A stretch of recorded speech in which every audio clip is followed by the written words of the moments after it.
Alamin ang latest weather update ngayon dito sa Sir Aris Official Weather News Today.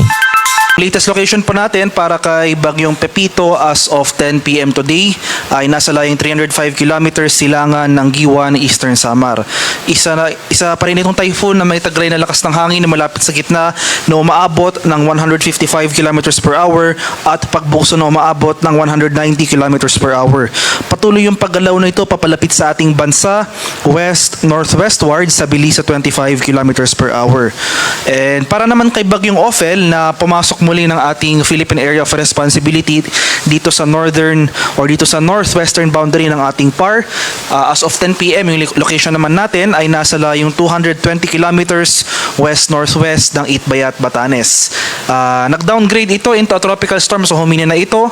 May taglay na lakas ng hangin na malapit sa gitna na umaabot ng 85 kilometers per hour at pagbukso na umaabot ng 105 kilometers per hour. Patuloy itong gumagalaw northward or pahilaga sa bilis sa 10 kilometers per hour. Sa ngayon, itong si Ophel, wala nang inaasahang magiging direktang epekto sa anumang bahagi ng ating bansa. Wala na itong, hindi na ito magdadala ng mga malalakas na hangin or malalakas na pag-ulan on any parts of Northern Luzon. So yung kailangan natin mas tuunan ng pansin in the coming days ay itong possible impact ni Bagyong Pepito sa ating bansa. Makikita natin dito sa ating latest satellite images na ngayon pa lamang ay nakakaapekto na yung mga kaulapan na associated kay Pepito dito sa ilang areas ng Bicol Region at Eastern Visayas. At ito yung latest track and intensity forecast natin para kay Bagyong Ophel. For the remainder of the forecast period, magpapatuloy yung generally pahilagang kanluran or northwestward na paggalaw ni Ophel. So ulitin ko po, wala na itong direktang epekto sa ating bansa.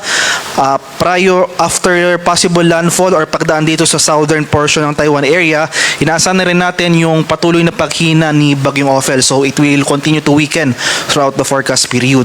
And possible, habang nasa loob pa ito ng ating PAR, tuloy na itong hihina bilang isang low pressure area na kung saan in the coming days ay magdi-dissipate na rin ito or malulusaw.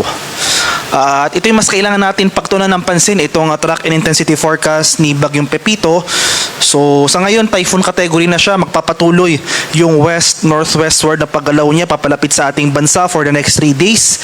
So isa-isahin ko po yung ating mga landfall scenario dahil kung makikita natin dito sa ating diagram, may kalawakan yung cone of confidence at hakip nito ang malaking bahagi ng Eastern Luzon as well as itong northern portion ng Samar Island. Kaya inaasahan natin kung makakaroon man tayo ng significant changes sa ating track scenario, magre-reflect po yan sa ating mga succeeding issuances ng ating tropical cyclone bulletins. Pero as of 11 p.m. today, ito po yung mga scenario ng ating landfall. Yung most likely scenario natin, itong landfall scenario number 1, possible tomorrow evening, yan ay Saturday evening or Sunday early morning, inaasahan natin ang possible landfall dito sa Catanduanes area. So ito po yung most likely scenario natin based po sa ating latest track and intensity forecast. Yung pangalawa naman nating landfall scenario, posible kung magkaroon man ng northward shift sa track nitong bagyo, possible pa rin yung close approach dito sa area ng Catanduanes. Gayunpaman, hindi ito direktang tatama or magla-landfall. So yung possible landfall scenario natin in that case ay over the eastern coast ng Camarines Sur, dito sa eastern coast ng Albay, dito sa area ng Sorsogon, possible tomorrow evening or Sunday early morning. Yung pangatlo naman nating landfall scenario, kung magkaroon man ng southern shift yung track natin o yung southward shift yung track ng bagyo, ito yung posibleng pagsubsob ng track dahil hagip pa rin ng confidence cone nitong si Bagyong Pepito, itong northern portion ng Eastern Visayas. Hindi natin tinatanggal yung possibility ng landfall dito sa eastern coast ng Northern Samar bukas ng hapon or ng gabi. And lastly, ito yung pang-apat nating landfall scenario. Kung magkaroon man ng mas northward shift o yung bahagyang pag-angat ng track nitong si Bagyong Pepito, possible rin yung landfall dito sa area ng Quezon or Aurora sa Sunday afternoon or evening. Pero ulitin ko po, yung most likely landfall scenario ay dito sa area ng Catanduanes. Pero gayon pa man, mag-landfall man sa ating lugar o hindi yung bagyo, kailangan natin pagtuunan ng pansin ay malawak po ang epekto ni Bagyong Pepito. Kaya malaking bahagi ng Luzon as well as itong eastern portion ng Visayas. In the coming days, asahan natin ang malalakas na pag-ulan. at hangin, especially nga sa mga areas na kung saan pinakamalapit sila sa sentro ng bagyo. Magpapatuloy yung intensification or paglakas ni Bagyong Pepito. Possible bukas ng gabi or sa madaling araw ng linggo, isa nitong ganap na super typhoon prior to landfall sa mga nabanggit kong lugar kanina. And habang binabaybay nito, so after landfall, inaasahan natin na babaybay nito itong bahagi ng Mainland Luzon. So after landfall, inaasahan natin ang bahagyang paghina nitong si Bagyong Pepito dahil yan sa interaksyon sa kalupaan ng Luzon area. So inaasahan natin after landfall, patuloy yung pag-traverse ito or pagbaybay dito sa Mainland Luzon. Lalabas ito ng West Philippine Sea at tuloy nang lalabas na ating Philippine Area of Responsibility possibly by Monday ng gabi, and kasabay nito ang posibleng pag-downgrade or paghina into a severe tropical storm category. At as of 11 p.m. today, in anticipation nga sa mga malalakas na hangin na dala ng papalapit na Bagyong Pepito, may signal number 2 tayo dito sa northern and eastern portions ng Camarines Sur, sa buong Catanduanes, sa eastern portion ng Albay, at sa eastern portion ng Sorsogon. Sa areas naman ng Visayas, signal number 2 dito sa northern and eastern portions ng Northern Samar, sa northern portion ng Eastern Samar, at dito sa northeastern portion ng Samar. At itong signal number 1 naman, may palugit po tayo, warning lead time ng 36 hours. So wala man tayong nararanasang malalakas na hangin sa ngayon. Inaasahan natin na for the next 36 hours dahil sa papalapit na bagyo, asahan natin ang pagbugso ng hangin. So signal number 1 as of 11 p.m. today sa southern and eastern portions ng Isabela, buong Quirino, sa eastern and southern portions ng Nueva Vizcaya, buong lalawigan ng Aurora, dito sa eastern portion ng Nueva Ecija, sa eastern portion ng Bulacan, dito sa Metro Manila, buong Laguna, dito sa Rizal, buong Quezon Province, dito sa area ng Marinduque, Camarines Norte, nalalabing bahagi ng Camarines Sur, nalalabing bahagi ng Albay, rest of Sorsogon, buong Masbate including Burias and Ticao Islands. Sa areas naman ng Visayas, may signal number 1 pa rin dito sa nalalabing bahagi ng Northern Samar, rest of Eastern Samar, dito sa rest of Samar, at dito sa Biliran, pati na rin dito sa northeastern portion ng Leyte. Kaya sa mga nabanggit ko pong lugar, especially areas under wind signal number 2, ngayon pa lamang maghanda na tayo sa posibleng hagupit or yung mga mapaminsalang hangin na dala na papalapit na Bagyong Pepito. In terms naman of heavy rainfall o yung mga malalakas na pag-ulan na dala ng bagyo, as early as ngayong gabi pa lamang hanggang tomorrow evening, magsisimula na yung mga malalakas na pag-ulan. Heavy to intense rains ang ating inaasahan. Ito po yung mga areas na shaded in orange dito sa mga lalawigan ng Northern Samar at Eastern Samar. Moderate to heavy rains, ito yung mga areas shaded ng yellow dito sa Samar, lalawigan ng Albay, Sorsogon, pati na rin dito sa area ng Catanduanes. At inaasahan nga natin na by tomorrow evening or Sunday evening, malapit na or mas lalapit pa yung sentro ng mata ni Bagyong Pepito sa ating kalupaan. Mas lalakas pa yung mga pag-ulan dito sa malaking bahagi ng Southern Luzon. Makakaroon na rin tayo ng pag-ulan dito sa ilang areas ng Northern at Central Luzon. So asahan na natin starting tomorrow evening to Sunday evening itong intense torrential rains sa areas ng Camarines Norte, Camarines Sur, Catanduanes, Albay at sa Sorsogon. Heavy to intense rains, muli ito po yung mga areas shaded ng orange dito sa Aurora, Quezon, Masbate, Northern Samar at Eastern Samar.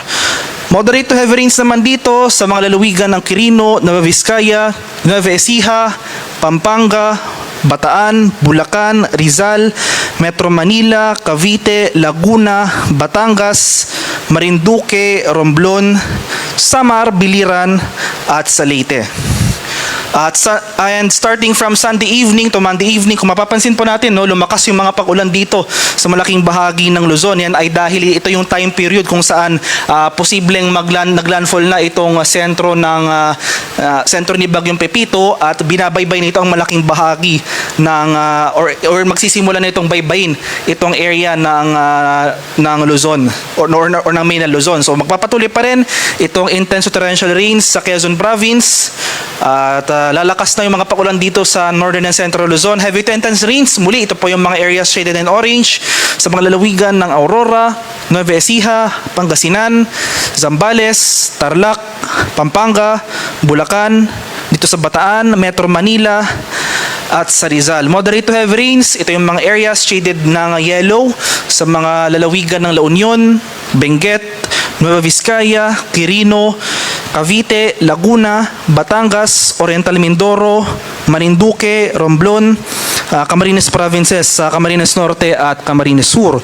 Kaya ngayon pa lamang, maghanda na tayo sa mga posibleng pagbaha at pagguho ng lupa dahil nga inaasahan natin itong mga malalakas sa pag-ulan in the coming days. Significant rainfall po ito, posibleng magdulot ng mga pagbaha at pagguho ng lupa, posible rin yung pag-apaw ng mga ilog at dalampasigan. Kaya gawin na po natin yung mga precautionary measures upang mabawasan yung mga hazards or yung epekto ng mga hazards na ito. In terms naman of storm surge o yung daluyin ng bagyo na dalang papalapit na bagyong Pepito, for the next 48 hours, inaasahan natin itong moderate risk ng storm surge. So ito yung mga areas na pinakamaapektuhan ng posibleng daluyin ng bagyo. So itong mga coastlines ng Albay, dito sa Aurora, sa area ng Camarines Norte at Camarines Sur, pati na rin dito sa Catanduanes, dito sa Eastern Samar, sa area ng Isabela, Northern Samar, sa coastlines ng Quezon Province including Polillo Islands, pati na rin sa malaking bahagi ng Sorsogon area. Kaya asahan natin ito yung mga areas na pinakamaapektuhan ng matataas na daluyong ng bagyo na dala ng papalapit na bagyong Pepito. So may inaasa rin tayong storm surge, 1 to 2 meters of storm surge sa areas ng Batangas, dito sa area ng Biliran, some parts or some coastlines of Leyte, pati na rin dito sa area ng Marinduque, dito sa area ng Masbate including Ticao and Boreas Islands, dito sa area ng Quezon, dito sa southern coast ng Quezon, pati na rin itong western coast ng Samar and itong ilang coastlines ng Sorsogon sa mga bayan niya ng Kasiguran at sa Huban. Kaya ngayon pa lamang, especially sa ating mga coastal communities, sa ating mga kababayan sa low-lying areas o rin malapit sa coastlines, so kung maaari ay maghanda po tayo sa posibleng banta nitong storm surge o yung daluyan ng bagyo na dala ng papalapit na bagyong Pepito. At sa kalagayan naman natin karagatan, so as of 11 p.m. today, may gale warning tayo nakataas sa seaboards or sa eastern seaboards ng southern Luzon at Visayas. So may gale warning tayo sa northern and eastern coasts ng Northern Samar, eastern coast ng Eastern Samar, itong northern and eastern coasts ng Catanduanes, eastern coast ng Albay, at eastern coast ng Sorsogon. Kaya sa ating mga kababayang mangingisda at may mga maliliit na sasakyang pandagat sa mga areas na ito, huwag po muna tayong pumalaot dahil makaranas pa rin tayo ng maalon hanggang sa napakaalong karagatan, dalayan na papalapit na bagyong Pepito.